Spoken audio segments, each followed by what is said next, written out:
So hello and a warm welcome to our next episode in our What Property series of PCS Pods. I'm Kate Forsdike and I'm a Director of PCS Legal, and today I'm joined by the lovely Lesley Reeves of SLR Wealth, and today we're going to talk about investing in property for the first time. So welcome, Lesley.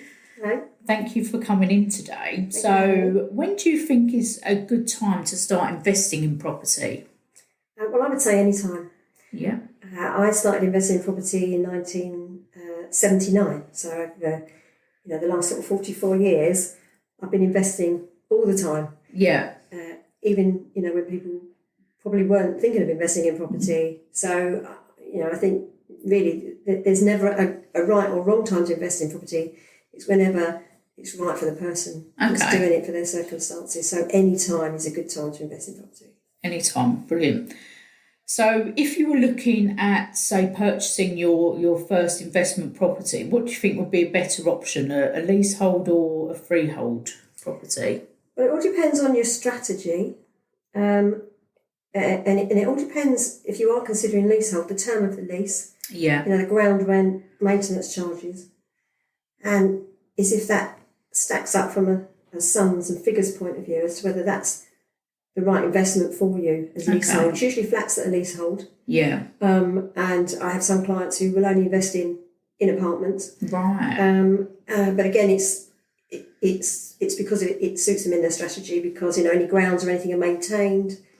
So it's least amount of work for them. So they don't have to think about it too much. That's right. Whereas with freehold, of course, you don't have the concern of a term of a lease or any of the extra costs to pay.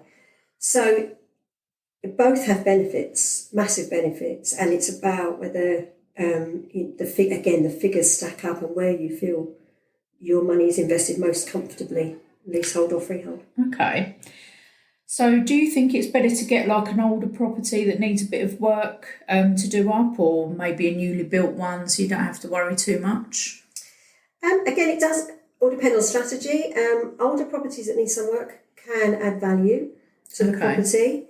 If you look for the worst house in the West Street, for example. Yeah. But again, it's best to be guided, because you could see a property that is very neglected and in need of modernisation for a very low sum of money, say £60,000, for example. Yeah. In the north of the country, you could spend 15, 20 grand doing it up, but it might only still be worth 60. Yeah. Because of where it is and what it is. Of course. Yeah. So if you are going down the renovation route, then again, it's best to be guided that you're buying in the right area and that your property will increase in value because you have renovated it.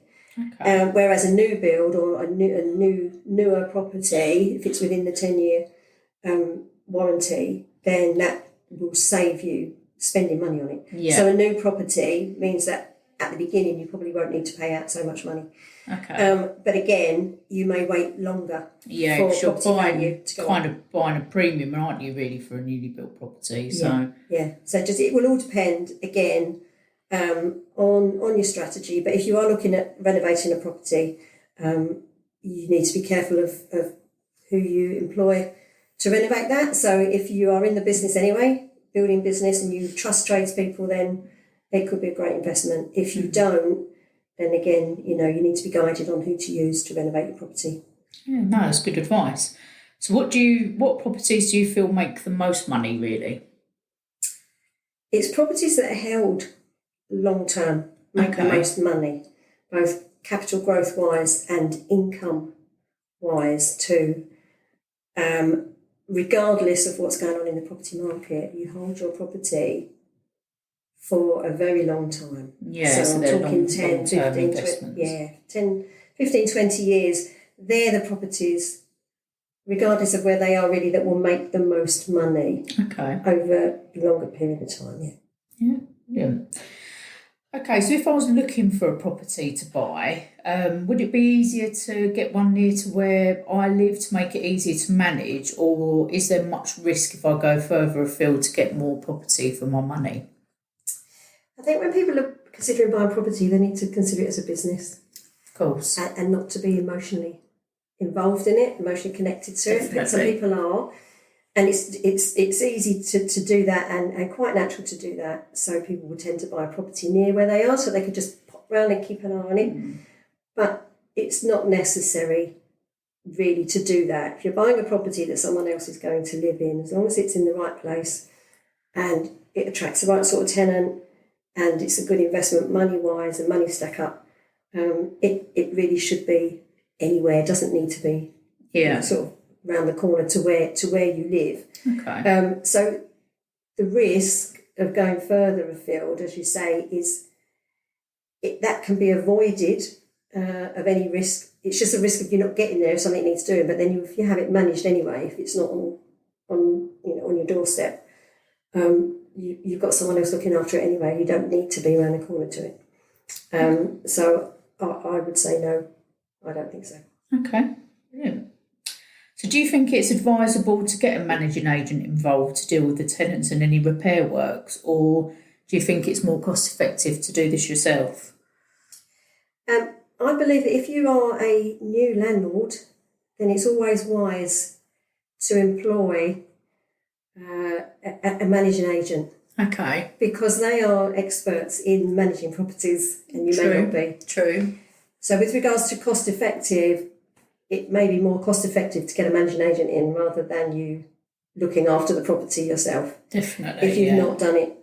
Also, you don't want to be the one that's called at 2:00 in the morning because, the boiler's broke down. No, so that again, wouldn't be fun, would it? No, it wouldn't. So it's looking at it as a business and seeing the managing agent as part of your team in your business to manage and look after your property. Okay. And they really are not that expensive. From personal experience, not expensive at all. I suppose once initially everything's set up and ready to go, it's probably quite easy to maintain, really, isn't it? So.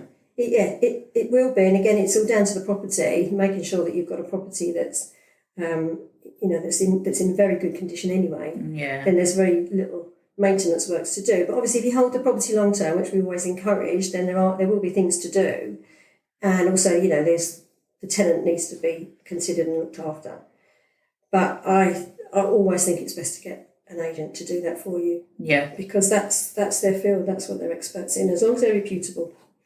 And I think also, as you said, it takes the emotion out of it for yourself as well, doesn't it? Yeah. So you're not emotionally involved in it and getting those calls at 2 a.m. Yeah, absolutely. So how can I make the most money on my first property investment? Again, the best way is to hold it long term. Yeah, and I've so said it long before. term. It is. That's the way you're going to make the most money. Yeah. Regardless. But there is also the strategy of renovation.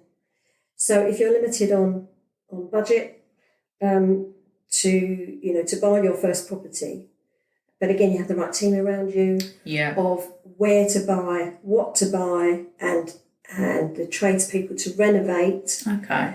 Then to grow your capital the fastest, so the money that you put in would be probably to do a renovation property. Okay. But again, it's easy to say. You've got to have the right team around you. Definitely. And you have to be guided. You have to be working with people that know which property to buy so that you're assured of buying a property that you are going to make money on the fastest.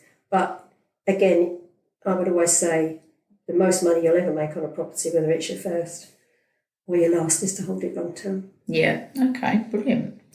So what sort of tax implications will there be when investing in property? Well, that does all depend. Again, if it's held within a limited company or whether you hold it personally. But the first tax implication with investing in a property, which would, if it was a second property that you owned, is of course the 3% tax stamp duty. Yeah, everyone's favourite, the 3% stamp duty tax. So again, it's just taking that into consideration as an additional cost, but see it as an investment, or depending on how much you get the property for, just allow for it as part of the investment. That's how I always see it. But with regards to tax, it will all depend on your tax status and whether holding properties in a limited company is better for you tax-wise, so why you're not paying so much tax. But again, it all depends whether you want to build a portfolio, whether you just want to hold a couple. One-off, so it depends really on the person really that's investing. Yeah, it does, but always get tax advice from a property tax expert, as well as maybe your accountant. Your accountant is obviously a tax expert, but they may not specialise in property tax. Yeah, so it's important to look for that person. Yeah, and the consequences of holding a property in personal name or in a limited company, property tax expert will know the difference. Brilliant. Okay, so what do you think are the risks involved in property investment? As with any investment, really, there are many risks if you're not guided and supported by property specialists, by property experts. If you've never invested before in a second property for investment, you would not know the pitfalls. Yeah. So by working with a company that that has done the research and due diligence and has good contacts for sourcing properties, for tax implications, for good tradespeople, good letting agents. If you surround yourself with those type of people, then the risks are much, much lower. Yeah. But I think the greatest risk with buying property is going in without knowing really what you're doing. Right, okay. So really do your homework before you start thinking about it. Yeah. There's many things that you can find on the internet and all that, but as long as you've got the time to do it, obviously. Cool. Site visit, all of that will reduce the risks of the property you're buying not increasing in value or not being able to attract the right sort of tenant, because your tenant will be a big risk as well if the property you buy is not in an area that attracts good tenants that are reliable. Okay. Well, that's especially then if you're looking for properties further away, then you should go and visit the areas to make sure 100% they'll be better for the tenants anyway. Yeah. So what do you think are the benefits of investing in property, and especially at the minute, because there's a lot of, obviously the interest rates and everything on mortgages has gone up and everything, so it's probably put people off investing in property. So what do you think the benefits are, especially at the minute of making those investments? Well, properties have many benefits investing in property, and it's about really whether it suits your circumstances and the other plans that you have. But all throughout the 40 odd years that I've been investing in property, I've always found a benefit in it, and it's always seen us through financial security. It's just making sure that you're taking whatever's going on in the marketplace into consideration. Okay. But the massive benefits of property, again, held long term, and if you're buying now, even though interest rates are higher than they were, tax legislation is bigger, is the fact that it will provide a passive income. Yeah. It has the potential for capital growth, again, if it's bought property in the right area. Yeah. You can pull out equity, so as that grows over the years, you can pull that money out because it is yours, it's your property. So you would pull that money out like you would from a bank account, for example, which can be used for your family, for your children, to set your children up in property, see them through university, to support family members. It will give you financial support throughout your life. That's what it's done for us. Yeah. You'll leave a legacy for your children, so even if you don't pull the money out to support them, if you pass, when you pass, you leave it to your kids. It supports them.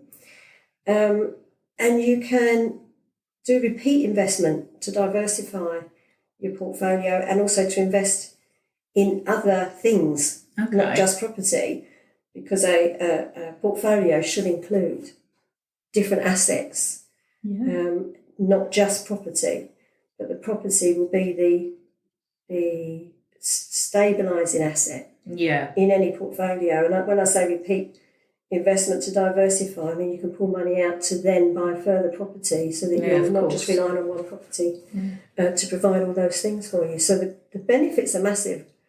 And again, as long as the numbers stack up, there's no reason to not do it while interest rates are a bit higher. Okay.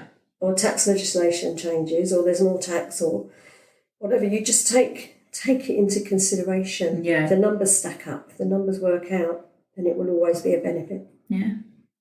Brilliant. Well, thank you so much. You've definitely given us some great advice there, especially if I can imagine it's a bit daunting looking for your second property if you don't know what you're doing. So, yeah, you've definitely given some good advice there. So thank you very much for coming in today. Thank you, Kate, for having me.